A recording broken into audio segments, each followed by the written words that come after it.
city never slept, but Isabella Marquez felt like it had stopped the moment she stepped onto the polished marble floor of Blackwood Enterprises headquarters. Towering skyscrapers glinted in the morning sun, their glass facades reflecting a world that seemed impossibly far away from the life she had known. Every step she took toward the executive floor felt heavier than the last, weighed down not just by the envelope in her hands, but by years of doubt, judgment, and fear. This envelope contained everything she had managed to save working 2 grueling jobs for the past 5 years. Yet as she gripped it, she wondered if it would ever be enough to save her family. T28. Isabella was a woman who had spent a lifetime being told she wasn't enough. Never thin enough, never beautiful enough, never worthy enough. Yet here she was, standing at the threshold of a world that had always seemed inaccessible, about to face the man who held the key to her father's future. She drew a shaky breath, trying to summon courage from somewhere deep inside, and reminded herself that courage wasn't the absence of fear. It was moving forward despite it. If you believe in kindness, second chances, and the courage to stand up for what's right, take a moment to like, comment, share, and subscribe to this channel now. The office was all dark wood and floor-to-ceiling windows that overlooked the endless sprawl of New York City. Adrien Blackwood, the CEO of Blackwood Enterprises, was a man whose name carried weight in every corner of the financial world. At 37, he had earned a reputation for ruthlessness and precision, a man who valued profit over people and power over vulnerability. Yet even as Isabella stepped forward, envelope clutched tightly in her hands, she could sense that beneath his cold exterior, something else lay hidden, an unreadable depth that might see her in a way the world hadn't. "Miss Marquez," he said without rising from his seat, his dark eyes scanning her with an intensity that made her stomach twist. "You requested this meeting regarding your father's debt." She swallowed hard, nodding, and lifted her chin with as much dignity as she could muster.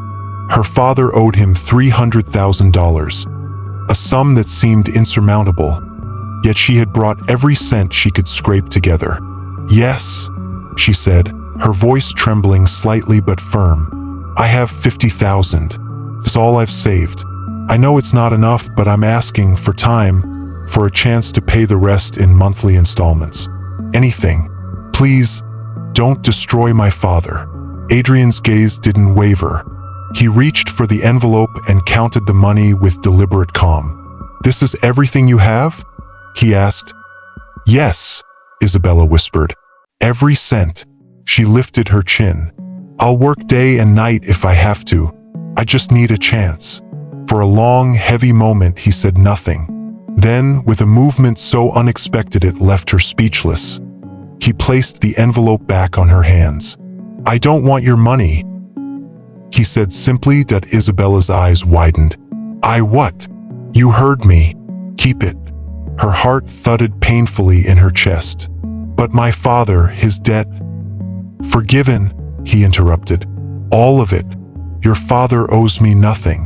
Shock paralyzed her. She expected terms, contracts, demands, anything but this? A debt forgiven? Why? She finally managed. Adrien leaned back, folding his hands across his desk. "Because you walked into my office ready to sacrifice everything you had for your family. Because you worked tirelessly for 5 years, saving every dollar, while most people would have given up. Because you demanded compassion from someone who rarely gives it. That takes courage." Her eyes welled with tears, but she blinked them back. "I'm just me. I'm not someone men like you would notice. Not someone you'd want to have dinner with, let alone forgive a massive debt for." He smiled faintly. "A woman like you? I see you. Real, fearless, and loyal. That's exactly the kind of woman I want to have dinner with." Dinner. That was all he asked. No contracts, no strings, just dinner. Yet in that simple word, Isabella felt the weight of the world lift from her shoulders.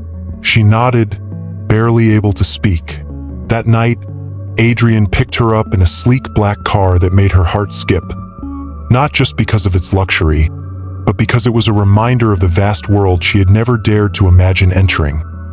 The restaurant was intimate, softly lit, with a quiet elegance that contrasted sharply with the bright, noisy city outside.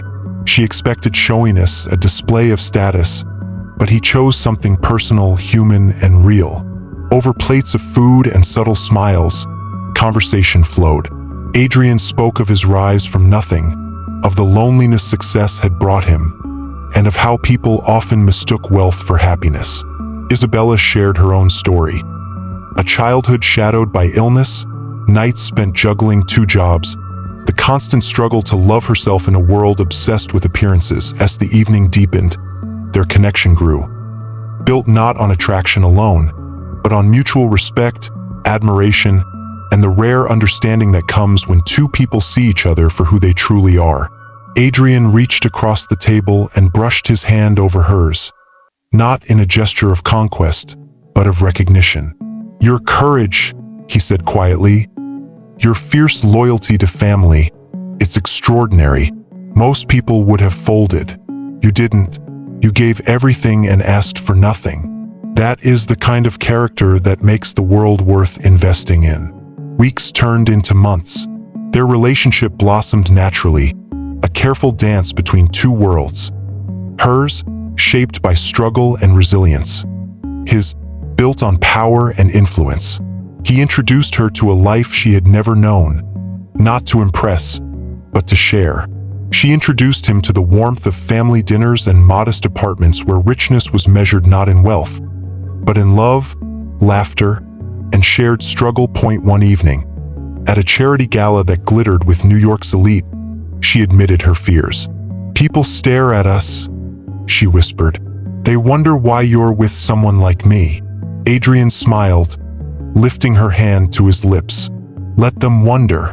I know exactly what I'm doing. I'm with the most remarkable woman I've ever met. Someone who values family over appearance, loyalty over convenience, character over status. Someone rare. You." Even with his reassurance, Isabella felt the tremor of self-doubt. But every day she saw that love could exist without judgment, that kindness and courage could be recognized even in a world ruled by money. Months later, under the soft glow of autumn leaves outside her father's modest home, Adrien proposed. Not in a grand gesture, not in a show of wealth, but in the quietest, most intimate way that reflected the authenticity of their journey. He spoke of courage, of character, of the power of offering everything you have, and how that courage can transform the world around you. "You came to my office to save your father. You gave me more than money, you gave me yourself. Will you marry me?" Her father wept quietly in the background, overwhelmed by the extraordinary turn of events. Isabella, with tears in her eyes, whispered yes, understanding fully that love and kindness could be found in the most unexpected places, and that the bravest hearts are often the ones willing to risk everything for family.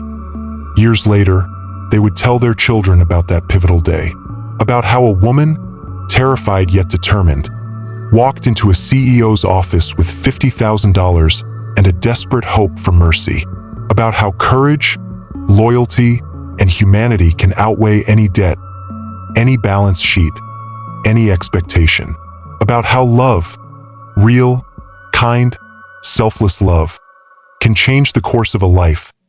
If this story touched your heart, please like, comment, share, and subscribe to the channel. Share your thoughts about someone who saw your worth when the world didn't. Sometimes the bravest thing we do isn't winning battles or making money. It's standing up for what we believe in, for the people we love, for the humanity we hope still exists in the world. Isabella and Adrien's story reminds us that courage and kindness are often the most powerful forms of wealth we can give and receive. Before we close, take a moment to comment below. Who is the person that recognized your courage when everyone else overlooked it? And remember, real love, forgiveness, and second chances aren't just stories. They're what make life worth living. Share this story with someone who needs a reminder that bravery, loyalty, and a kind heart can change everything.